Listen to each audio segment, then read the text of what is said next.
Good afternoon, and welcome to another Research in Action brought to you by the Division of Research at Florida Atlantic University. My name is Karen Scapinato. I will be today's moderator. It is a great pleasure to welcome you to another session. We're bringing back a frequent presenter at our session, Dr. Michael DeDonno. Before I turn over the mic to him, I just wanted to go over a few reminders. If you like to ask questions, please hover your mouse on the bottom of the screen. You will see a Q&A button there. And once you push that Q&A button, you can type your question in a little pop-up that comes up. You can ask questions at any given time during the presentation. I believe it will be very entertaining and very informative again.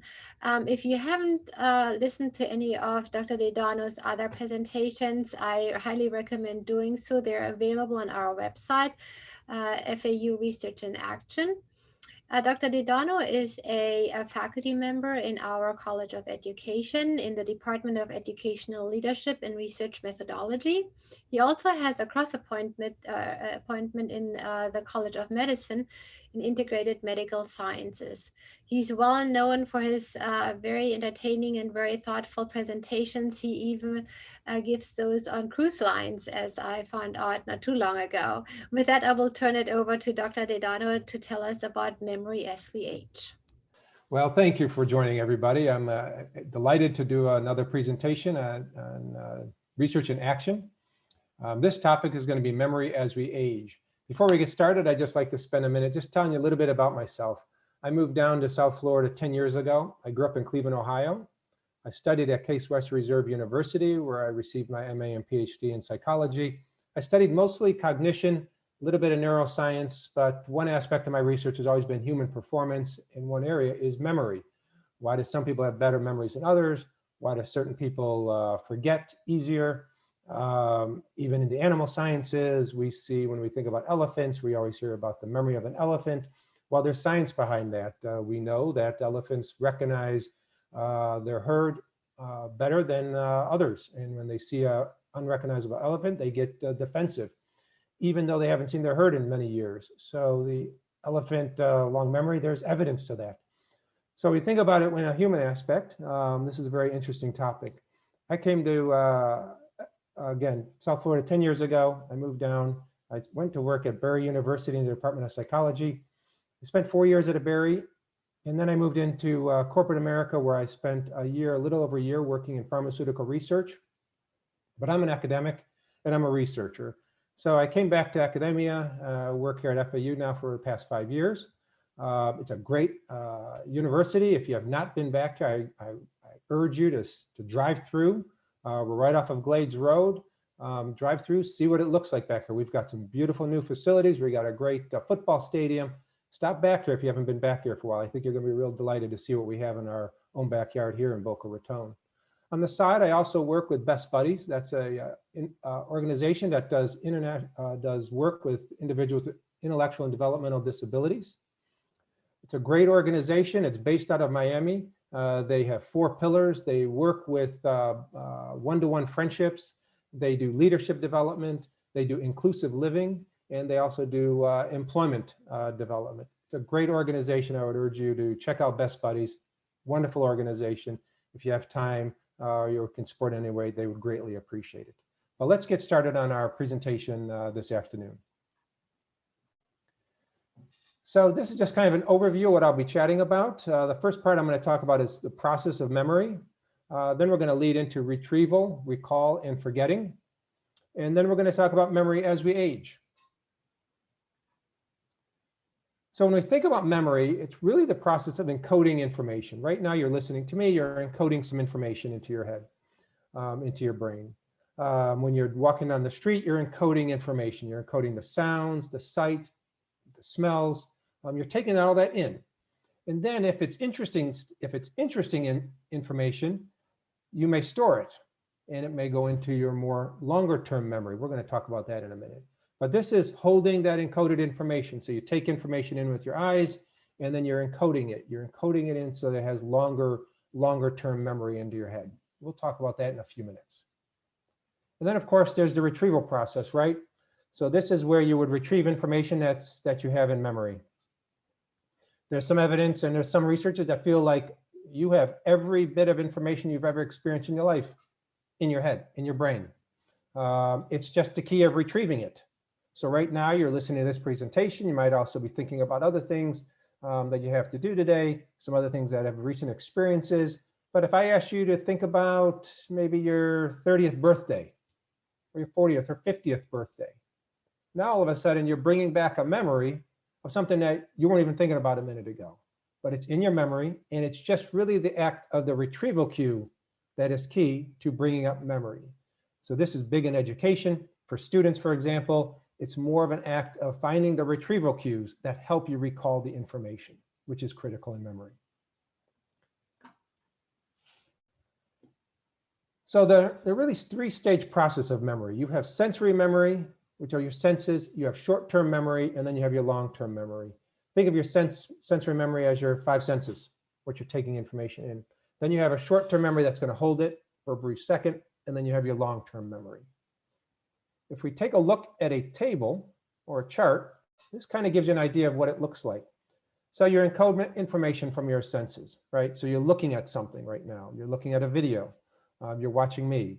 You may have other images around the room that you're looking at as well. You're encoding all that information in. That's just taking information in with your senses. You're just holding this for a very brief second. If you don't do any type of selective attention or processing the information, that leads it to the short-term memory. But if you don't do any of that, it's reasonably quickly forgotten. So for example, if you're outside in public or if you're at a Publix and you're just standing there and you want to just look around the Publix, you may notice people standing around, people walking. You'll notice what they're wearing, how tall they are, what color their hair is, who's picking out certain vegetables or whatnot, and the food in the Publix. You'll have all that in your vision. If you close your eyes for a second or two, you still can recall all that information. But within 3 seconds, it's all quickly diminishing. But again, when you're out in public at a Walmart or a Whole Foods, just take in some information, look around, close your eyes, and for a second, you're still going to be able to see the entire image. But it's going to fade very quickly unless you encode it. And that's a difference from taking it from sensory to short-term memory. And then if you practice the encoding, you move it to the long-term memory. So for example, if you want to learn someone's phone number, they may give you the phone number. That's the senses. You're taking it in through your ears. And then in your short-term memory, you're hearing it. And if you practice that phone number in your head over and over again, over time, it moves into your long-term memory, which is relatively permanent.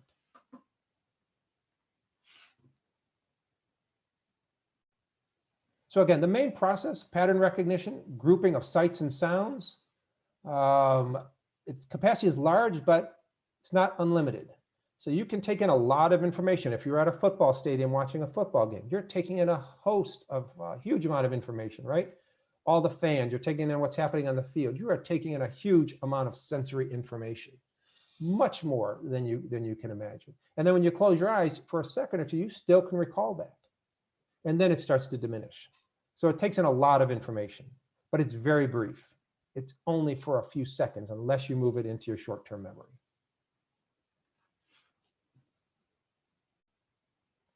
So when we think about short-term memory, think of two things, short-term memory and your working memory. So again, short-term memory is the system in which information is held for a brief period of time. And then you have your working memory. Your working memory is more of an active memory system. So right now you're watching this video.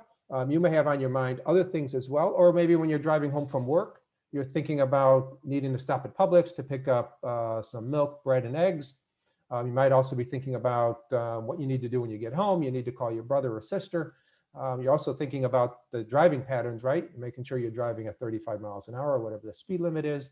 You're taking all this information in and you're processing all this. This is an active memory. This is in your active memory that's active at that very moment. It's information that you have in your head at that very moment that's readily accessible. That's your working memory. We know there's good variability in working memory. Some folks have a vast amount of working memory. They can hold a vast amount of working memory information in their head at one moment. And it's significantly helpful in most fields, right? The more information you can hold in active memory, the better off you are in many decision-making processes or instances. And we have long-term memory. This is relatively permanent. What you see here in this image is a rotating image of the brain, and the highlighted area in red is called the hippocampus. That's the region of the brain that holds your long-term memory information. It is relatively permanent. It's seemingly unlimited. We don't know if there is a limit to it. It'd be difficult to study and track that, but to our current knowledge, it's seemingly unlimited and it's relatively permanent data. Again, if I was to ask you to think about when you turn 16 and you got your driver's license, that automatically brings up a memory that a minute ago you didn't have in your head, but it's there. That's in your long-term memory. So that's when we talk about it being relatively permanent. All it takes is that retrieval cue to bring it out from long-term memory.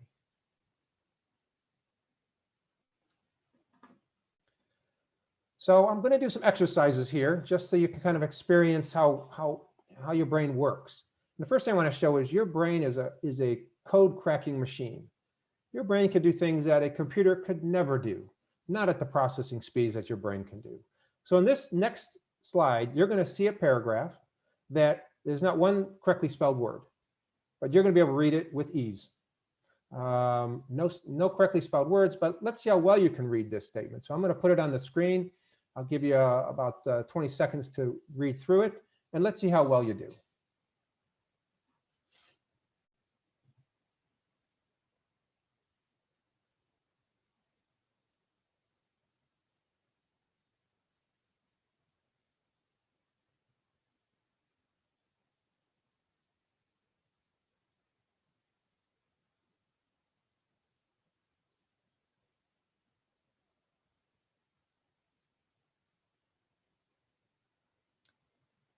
So as you're finishing this paragraph, my expectation is you probably were able to read this pretty easy, but if you look at it now, it's just a bunch of jumbled words.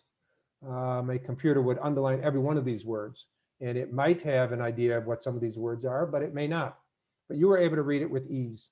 And what this talks about is that when we look at it, as long as the first letter and the last letter are in the right order, the rest can be jumbled because we look at whole parts rather than just a individual piece or individual letter. We look at the whole phrase. This is called typoglycemia, reading of jumbled words.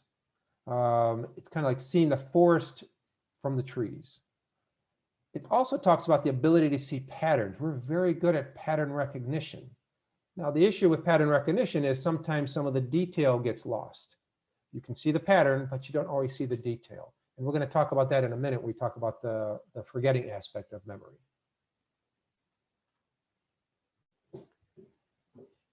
So next exercise I want to do is just to give you an idea of how well your sensory memory works and how it holds information.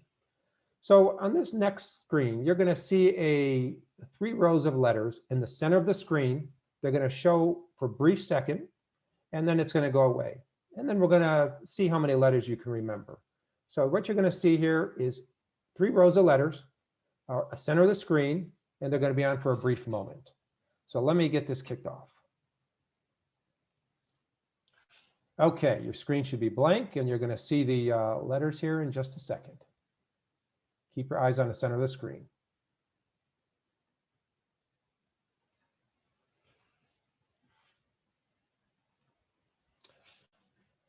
So you saw 3 rows of letters, very brief.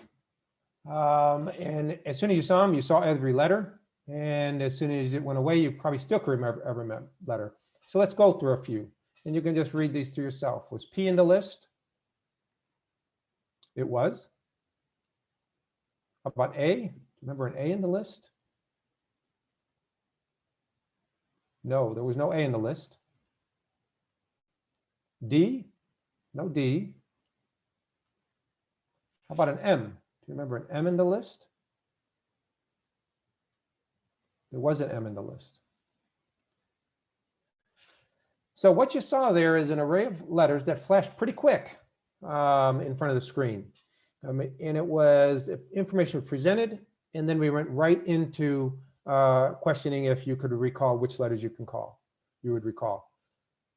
Now, this is not real life, right? In real life, we always have interference, right? You're watching something and you're also paying attention to something else. When you're driving your car, you have sounds, you have sights, you have different images interfering with information. So seldom is it where I can look at something and memorize it and then recall it. Oftentimes there is actually interference. So this next one, we're going to do a little bit of interference. Same thing, you're going to watch an array of letters, but there's going to be a little bit of interference. So let's go ahead and do that. Okay, your screen should be blank. And it's going to come up in a second. Okay, so now you saw a list of letters, but you also saw some interference before it and after it. So the question becomes, was B in the list? Did you remember seeing a B? There was no B. How about a G? Yes, there was a G. V? Was a V. How about an M? There was no M. So this was the letters that you saw. Again, you had some interference before it, then you saw the letters, then you saw the interference after it. The interesting thing here is that typically students or people who take this test do not do well at all in the second group. When there's interference, they fail. They don't do very well at recalling the letters. Surprisingly, the letters were shown for the exact same amount of time as the first set. So those letters were up on the screen just as long. The only difference is you had some interference before and some interference after. So this is very important when we think about memory, right? Because when you're taking in data, if there's interference before or after it, you may not be taking it in as well. And if you're not taking the data in as well as you should, you're not going to recall it as well. So when you start thinking my memory doesn't work that good as I get older, well, it might be that I'm not taking in the information as well as I used to, or as well as I should be at that moment. I'm going to try one more. So this is called the Stroop test. So on the next slide, you'll be shown 4 rows of colored words. See how quickly and accurately you can call off the color of the word and not the spelled word. So what you're going to see across your screen, you're going to see a bunch of spelling of words. And each word is going to be in a different color. Rather than reading the word, I want you to state the color. Okay, so again, don't read the word, just state out the color.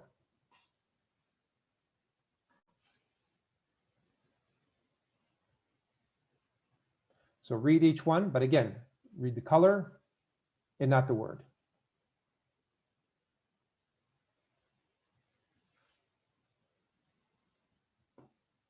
So what's happening here as you go through this, what often happens is you don't process this as quickly. You're not able to read the first one, for example, is the word red, but it's in blue, so I want you to say blue.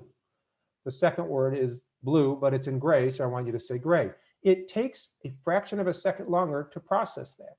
So when people do this, and I've had the words in the same color as the word, so red would be red, blue would be blue, they go through it very quickly. When they do it this way, it takes longer. Why? Because there's interference. There's additional information there that you have to put aside in order to process the actual color rather than the word. So what I want you to think about in these exercises is be mindful of your activities and attending to relevant information. This is an important aspect of memory. So even before we get to putting memory into our head and trying to recall it, it's absolutely critical to recall the absolute importance of attending to information, paying attention to what you're listening to, or what you're watching, or what the person is telling you. Pay attention to that piece.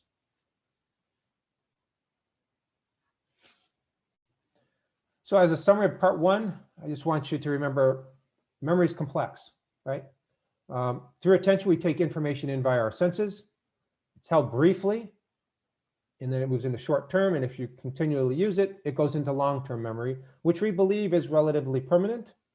And then it really becomes more of a retrieval process. Interestingly, we tend to remember stuff better if it's obviously interesting, new, or emotion-based. So you can always remember, looking back at your past, you can always remember emotional instances, unfortunately bad, but also good. You remember those because that emotion base just makes a stronger memory connection. This is important, I should say, that in your recall and when you practice, try to make something interesting or try to put some emotion to the topic. You'll remember it better. So in part 2, we're going to talk about retrieval, recall, reliability of our memory, and forgetting. So we've talked a little bit about retrieval. I started the conversation, the importance of retrieval. This is absolutely critical. The more retrieval cues stored in a piece of information, the better the recall.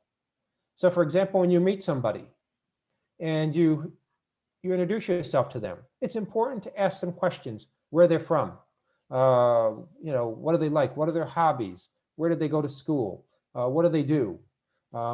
As much information as you can gather, the recall is going to be easier. So for example, if you meet me, you might meet me and not remember my name, but you can think to yourself, okay, I remember he said he's from Cleveland, Ohio, studied psychology at Case Western Reserve University. He does triathlons. Oh, that's right, his name is Mike. So it's a path of just trying to recall what the other pieces are when you meet somebody. So always try to, when you meet somebody, get a little couple variables, other ideas and factors, so that you can recall it easier. When you have more information there, when you meet them again, you can think, oh gosh, I remember they went to Nova Southeastern University. And I know they went to Colorado. I know they're an attorney. Oh, that's right, her name is Shireen. Having all those information really helps the recall process. Another interesting thing when we talk about science and research is a term called context-dependent learning. This is fascinating. What we know is that memory is improved when you learn it and you recall it in the same environment. So this was a study they did where they had a group of students underwater. They had 50 students jump into the water, and they gave them a waterproof list of words. They went underwater and they read the list while underwater. And they read it, and their job was to memorize the list. We had another group of students on land. Same thing. They had the piece of paper. We gave them the list. We told them to take the next minute to study this, and then we're going to take away. We're going to ask you to recall it. After we had the 50 folks in the water, 50 folks on land, they took half of the folks on land and put them in the water. They took half of the folks in the water and put them on land. And they asked them all to recall. The interesting thing was the folks that studied it on land recalled it better on land. The folks who studied it in the water recalled it better in the water. So when we took somebody that was in the water and memorized it, and then we put them on land, they didn't do as well. When somebody was on land and we put them in water to recall it, they didn't do as well. So this is critical to students when you're studying, right? When I took my LSAT years ago, when I was thinking about being a lawyer, I remember that I looked up where the test was being held, and it was held at Case Western Reserve University in an auditorium. So what I would do is I would go there once or twice a week. I'd sit in the auditorium and I'd study, just so I got used to that environment, and that helps you recall the information. Additionally, with students as well, it's important. Time of day makes a difference. If you're going to be taking a test at 8 a.m., don't study at 11 p.m. Study at 8 a.m. Study the material at the same time of the day that you're going to be asked to recall the information.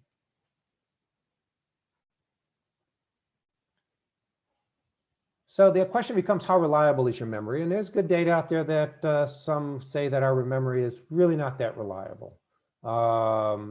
It's stored in different places of the brain at the time of encoding. When various pieces of information are lost, we fill in the gaps. We fill in the gaps. We can see this in research. Misinformation effect. Elizabeth Loftus has shown this a number of times. Where they'll ask people to watch a video of a car accident. And then they asked the group, how fast was the car going when it smashed into the other car? Or how fast was it going when it hit the other car? Just by me using different words actually changed their response. When I would use the word smash, they said higher speeds versus hit. This is very big in the legal profession and trials. Elizabeth Loftus was happy, I'm sure, still to come to trials to really talk about the misinformation effect and how you can lead a witness, or you can lead somebody down a path of actually recalling something different than what they really remember, just by changing words. There was another interesting study by Wade in 2002 of false memory syndrome. What Wade and his colleagues did is they brought in students and they had them look at pictures of when they were a child. So they got pictures from the family. So the student would look at a stack of pictures and they would remember all the pictures. But a few pictures in the stack were actually modified, where they would take a picture like you see here of the father and the son, and they would take that picture and transpose it into a hot air balloon. And they would show it to the participant. Participant would get to that picture and go, gosh, I don't remember being in a hot air balloon. And they would continue to go through the pictures. This process went on 3 different visits. So they would show the pictures to the students, they would show different pictures at times, and they'd get the students' history of the pictures. By the 3rd time, when they would see this picture, 50% of the participants would remember being in a hot air balloon. They would go, gosh, you know, I don't entirely remember being in it, but I remember climbing into it. I remember being scared of being in the hot air balloon, but my dad was holding me. They actually start remembering an image that never occurred in their life. So this is an important piece, right? When we think about our memories, and we need to agree or accept the fact that our memories are not perfect, and we may not remember something as perfectly as we think we do. So what about forgetting? So here's the Ebbinghaus forgetting curve. As you can see here, we forget quick unless you take this information and practice it and move it into short-term memory and then ultimately long-term memory, it's forgotten. So this is where practice, study, rehearsal comes into play.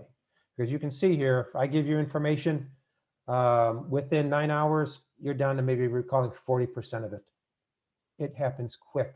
So this is the importance of practice, rehearsal, studying the information, reading the information and making it meaningful. So this is why it's important for students, for example, when you're reading a book, not just to read the book, but stop periodically and think about what you just read and how you can associate it to some meaningful information from your experiences. That will absolutely help you recall the information.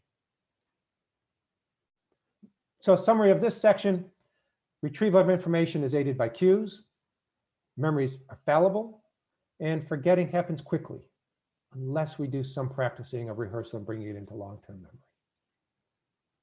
So let's move into memory as we age. So we're going to talk about the changing brain, causes of memory loss, poor recall, maintaining and improving memory, and when to seek professional help. So the reality is our brain changes, just like the rest of our body. Our brain changes. As we get older, certain parts shrink. Communication between neurons is reduced. Reduction in blood flow. There's increased inflammation. Just like the rest of our body, our brain changes. Now, there's still aspects of, as we get older, we have more skills and abilities to recall information because we have better memory techniques. So we have better skilled, but physically the brain changes. What you see here in this image is the prefrontal cortex. That is really your executive processing. Unfortunately, this is the region of the brain that shows a good amount of shrinkage. It's important to keep this in mind, but always remember that there are still techniques that as we get older, we can practice that can enable us to maintain our memory for a long period of time. There are some causes of memory loss and poor recall. Infections, vitamin B12 deficiency, substance abuse, dehydration, poor nutrition, thyroid imbalance, medication side effects. So you can always look at your medication list, see what side effects it has. But what you're seeing here and what I would highlight on this slide is hydrate, try to eat healthy, take vitamins. This at a minimum can stave off some of these issues that could cause poor recall. Other things that can cause poor recall is stress, depression, ADD, attention deficit disorder. Again, we talked about taking in information and storing it, moving it to long term. Well, if you have ADD, you're taking in a lot of information, but you're not really processing it. That's where that attention deficit disorder comes into play. Multitasking. We're in an age of multitasking, right? We do multiple things at one time. And some of us think we're better at multitasking than others. The reality is the vast majority of us are not. There's only about 2% of the population that are really good at multitasking. We call them supertaskers. The rest of us, the reality is this, that when you're working on one thing and you add one other thing, performance in both declines. That just is the reality. If you're driving your car and then you take a phone call, the quality of your driving declines, as well as talking on the phone is not optimal either. And if you add in another thing, it decreases performance. So the reality is the more tasks you do, the less performance you have. If you're cooking a dinner and you're talking on the phone and you're watching TV, you're not processing as much on the TV, you're not processing as much of what you're talking on the phone, and you're not processing and probably putting the food together as optimally as you would had you been just focusing on the food. So be mindful of this. It's okay to multitask, but be mindful that when you are multitasking, you are decreasing your performance in all the activities that you're doing. The other big aspect that I've done quite a bit of research on is your own self-concept. We are our own worst enemy. We think our memory is going bad. We think we can't recall things. We think we're too old, we're too slow. The reality is, if you think your memory is going bad, it's going bad. If you think you can't recall information, well, it's self-fulfilling prophecy. You won't be able to recall that information. This is critical. And so there's a positive self-concept here that I'm going to talk about in a minute that is absolutely critical to this piece. So improving your memory. First, get regular medical checkups. And I'm really speaking more to the men right now than the women, because we know that men tend not to go to the doctor as much as women. In fact, there's good evidence that men take care of their car better than they take care of their own health. When their car needs an oil change, they're taking it right in and they're having the oil change. But for them, if they have a high fever, they're ignoring it. Gastrointestinal symptoms, they're ignoring it until it's really bad, and then they have to go to the doctor. Get regular medical checkups. It can help you at that moment, but it also gives the physician a history of what your cholesterol is like over the past 10 years, or what your blood indicators have been over 10 years. And that gives them a history and a trajectory of, are things going in a different way that we need to be mindful of? One regular medical checkup just tells you how you are at that moment. A list of medical history gives you a bunch more information. In most hospitals, I go to the Cleveland Clinic, for example, they have my chart. I can go onto my chart and I see my medical history for the past 20 years. So I can look at my cholesterol level for the past 20 years.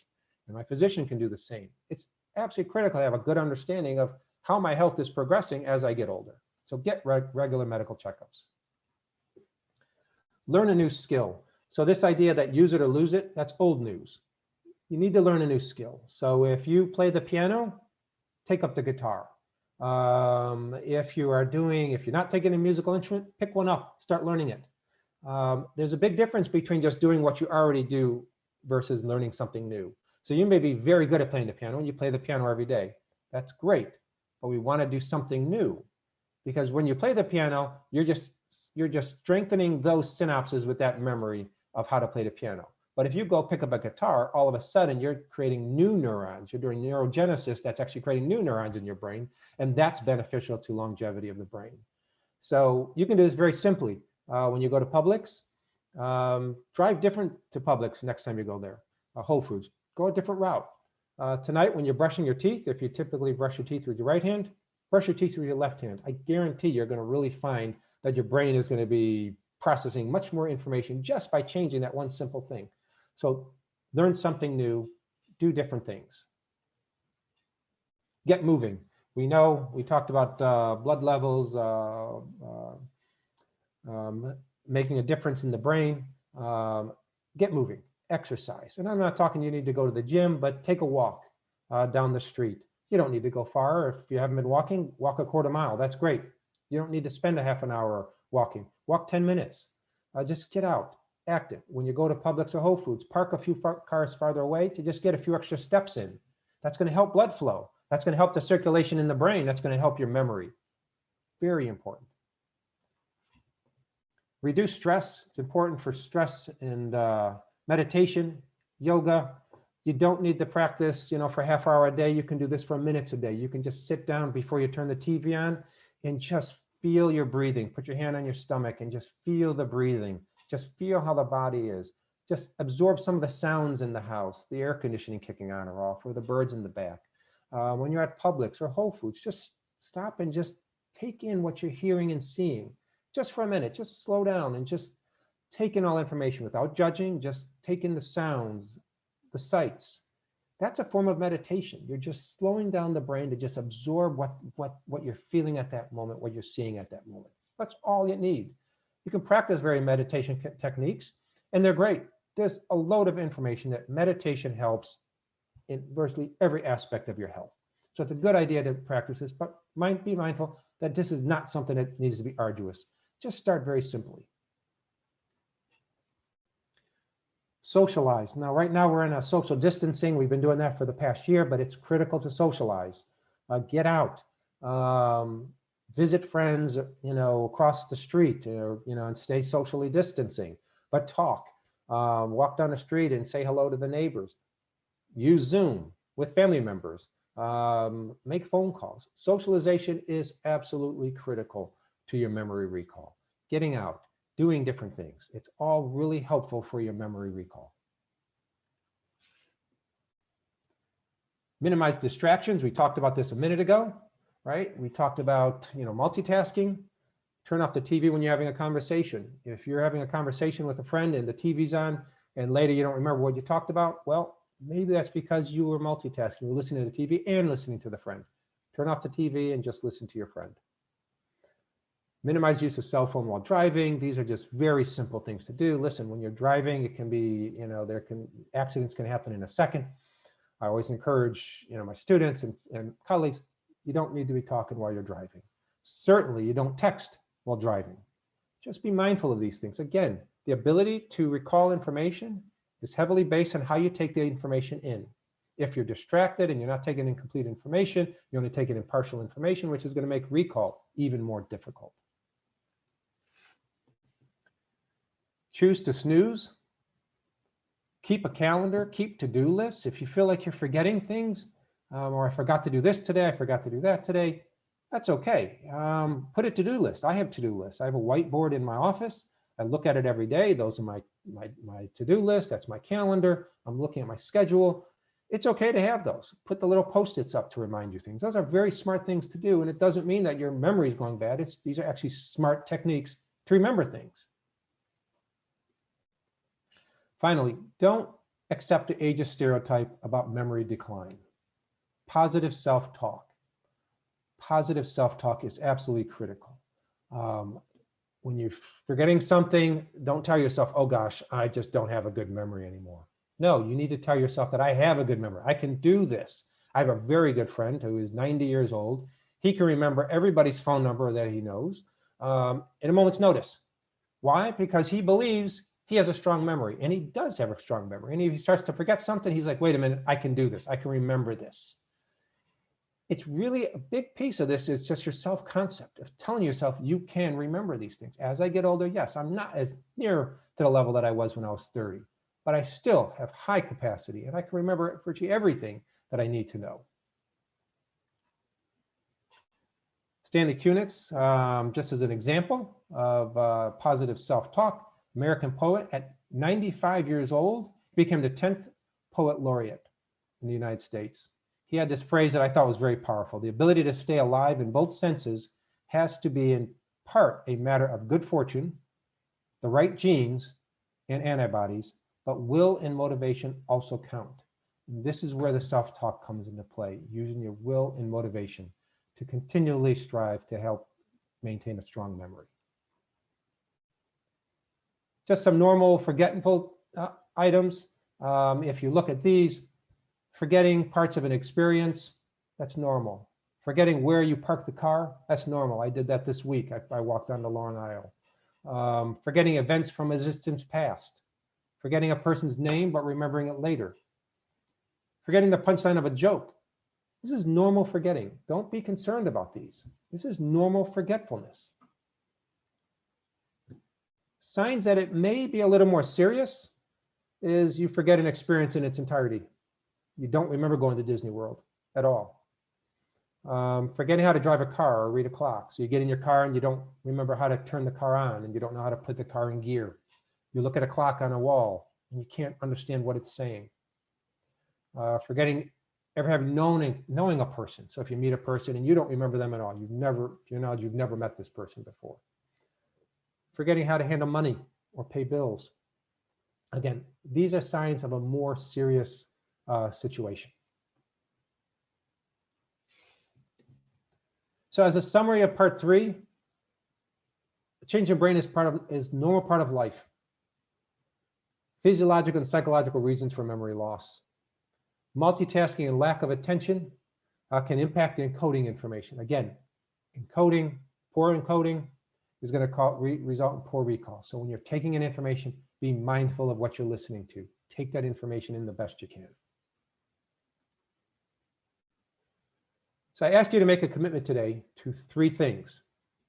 First, get regular medical checkups. If you have not done a checkup in the past year, please schedule one today or as soon as possible. Try new things. When you go to Publix or Whole Foods later, next time you travel, go down a different route.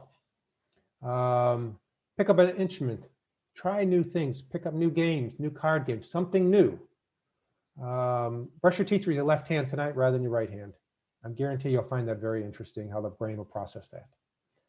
Maintain a positive self-concept about your memory. As we age, our memories decline, but we can maintain a very strong memory to keep us at close to 100% capacity. That's the reality. Most of the research in memory is, in my opinion, faltered. What we end up doing is we study memory of college students. We bring students in, we bring some senior citizens in. We have them both look at lists. We have them remember them, and then we have them recall them. And lo and behold, the college students do better. And as a result, memory ages. As you decline, your memory declines. Well, the reality is this. I can't compare senior citizens to college students, because what do college students do as a profession? They are, at that point, professional memorizers. That's their job. So they're very good at memorizing. When you get out of college, it's open book. So a senior who has not had to memorize something in a long time, put them down, ask them to memorize a list, is not going to do as well as a college student. But they still have capacity. And when you really study it, the memory is very strong. And I've seen it into the 90s.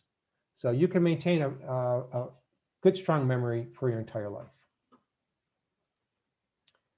Here are some contact information. This video is being recorded, so you'll be able to see these, but these are some great contacts. If you do feel like you need to have some, you want to talk with somebody, Boca Raton Regional Hospital, Marcus Neuroscience Institute, Alzheimer's Association, University of Miami, Miller School of Medicine, Center on Aging. There's some very good facilities. Also, you can contact myself, and I can put you in contact with some folks here in the FAU that can also provide some assistance.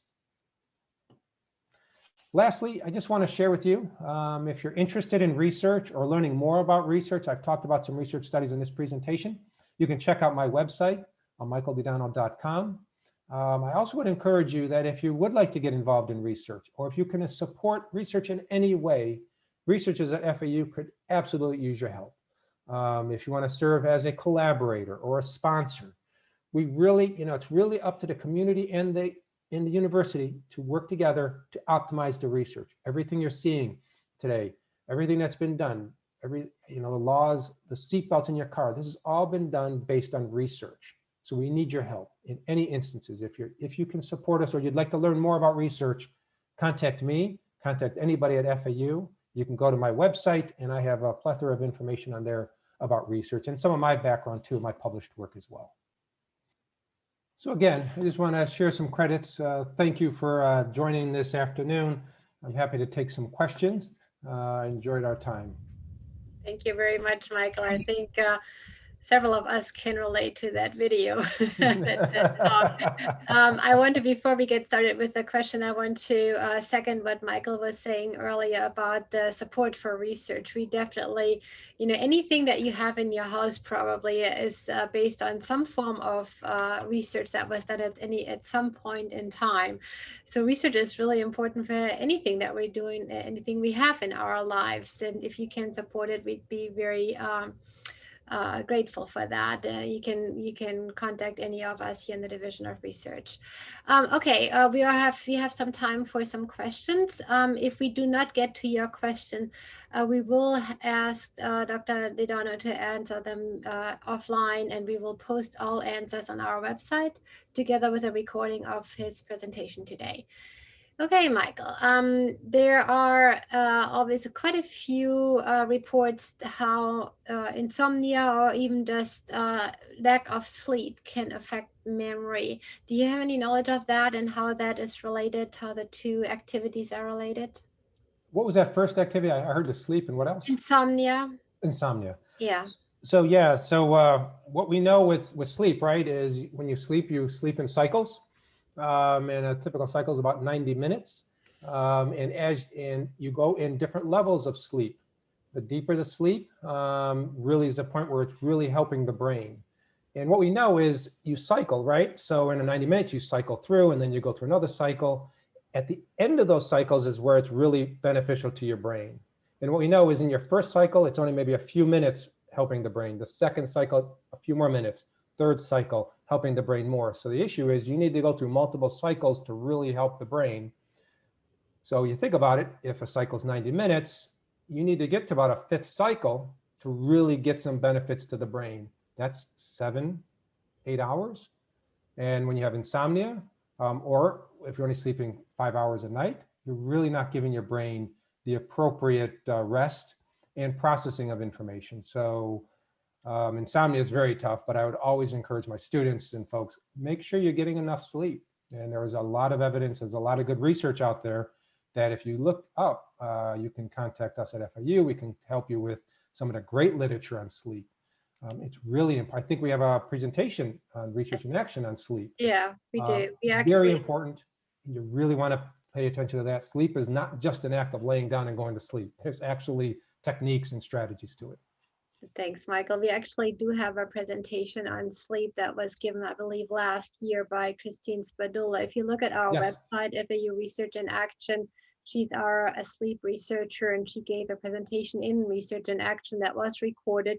So please feel free to look and watch that recording. I remember that presentation. It was excellent. Yep. Yeah. Okay, is movement from sensory input to short-term memory a conscious or unconscious activity? It could be both. You can take in information unconsciously, but for the most part, it's an effort, right?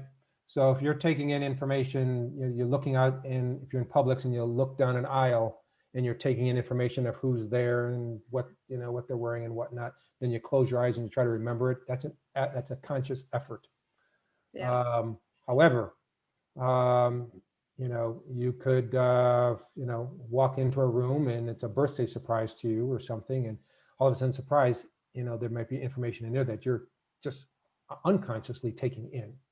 But for the most part, I would say that taking from sensory to short term is a conscious effort. But may also not recall if it's the unconscious effort of a birthday surprise. Yes, right. Yeah. Okay, you had that paragraph that you had us read with the scrambled words, and I would assume most of us were able to read that paragraph. The question here is whether there are so many spelling errors because our mind can basically just read over them, and when you're proofreading a document, you kind of miss these spelling errors. Is that the reason why? So it's interesting though. Remember, if the first letter and the last letter of the word are in the right order, you can read the word. If the first letter or the last letter is not in the right order, then it becomes more problematic. So I think part of it is when you're reading and you miss, if you're reading a statement or a paragraph that you've written and you miss some of the spelling errors, that's partially due to reading the whole rather than the part of it. And you know what it spells because you wrote it. But that's kind of reading the whole piece. So some techniques there is instead of reading it forward, read it backwards. And then you'll actually start catching the spelling errors. Interesting.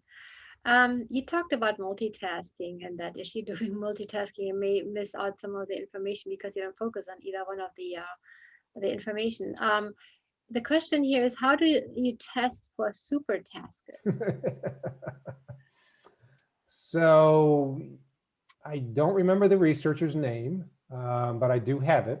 And if that individual would like to send me an email, I would be happy to send that to him. I don't remember how they tested super testers. It was a very small percent. They found only about 2% were super taskers. I assume what they did is they gave them multiple tasks on a screen to do, maybe read something, move some blocks around and then do something else on another screen.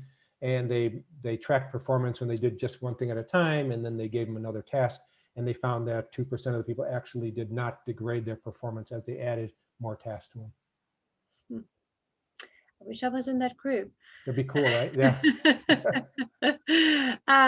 You mentioned that phrase "use it or lose it," and that's old news. And the individual here would like you to expand a little bit on that and tell him or her how that ties into learning new things, or how to Yep. construct Yep. time on new Yeah. things. So it's important. So we've always been told use it or lose it, right?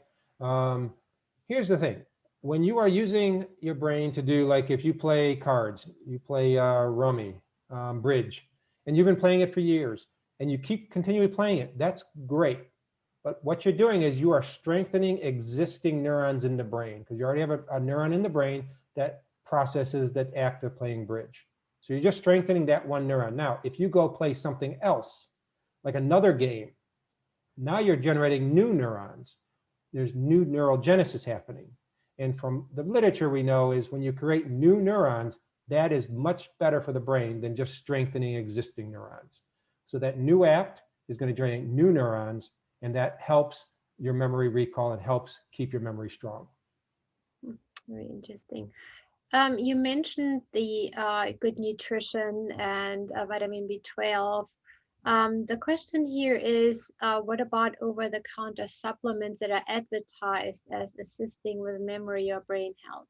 Yeah, that's a good question. And what I would suggest is you would want to look at the research and not just what's advertised on the bottle. So you can go to, anybody can go to Google and type in Scholar, all right, and then hit enter, and then you're going to be able to go to Google Scholar. Google Scholar is a site that you could search research. Mm-hmm. So in Google Scholar, type in ginkgo biloba, and it's going to output academic university research that has looked at it. So it's not just looking at what a vitamin supplement is telling you. That's where you're really going to find the value of that supplement. There's, I've heard good things about some supplements, but that's what you want to do. You want to make sure you do the due diligence. Go to Google Scholar, look up make sure it's a university or an academic institution that has done the research, and read what they found. And that also speaks to the importance of academic research again, right? Where we can Absolutely. provide the background that is needed in everyday life. Yes, that's absolutely. And that's why I always encourage, folks on this video call, if you're interested in learning more about research, give us a call. I mean, we'd love to meet with you and chat with you. You might have ideas for us. Mm-hmm. I worked with an eye doctor a few years ago on a study because he had something he wanted to explore. Give us a call. We'd love to hear from you. Yeah, and that obviously goes for our office as well. Yes, yeah, and I mean, the Anywhere Division here. of Research is ideal place to contact. Yes. Yeah. Okay. Back to some research here. Can you talk about the differentiating between worsening attention deficit disorder and memory loss or cognitive decline? So attention deficit disorder is more of a consistent thing that you may have had throughout your life. And that's really just, it's hard to attend to a topic, right? Someone's giving you a presentation or talking to you, you can't attend to it. Your mind is wandering. And that, as we mentioned, really hinders encoding, because you're not encoding the information because your mind is wandering. You're not able to focus on that topic. So recall is going to affect. Memory decline is more of a, typically more of an age issue or a medical issue that I shared a few minutes ago. So they're really different. ADD is more of just an inability to attend. And memory decline is more of a physiological, psychological issue. Great. Thank you, Michael. We're about out of time. I'm going to leave you with a question regarding to the music video, but anybody who has submitted another question that we haven't answered yet, we will ask Dr. DeDonno to answer the remaining questions offline. They will be put on our website, FAU Research in Action. You can find it if you just Google that, together with a recording of his presentation. So the last question, Michael, is can the funny music video be found on YouTube? Yes. Do memory, I think just simply do memory aging video. Great. Thank you very much. Appreciate it. And we hope to see you soon again, Michael. Thank Have you, a great Karen. day, everybody. It was a pleasure. Thank you. Bye-bye. Bye.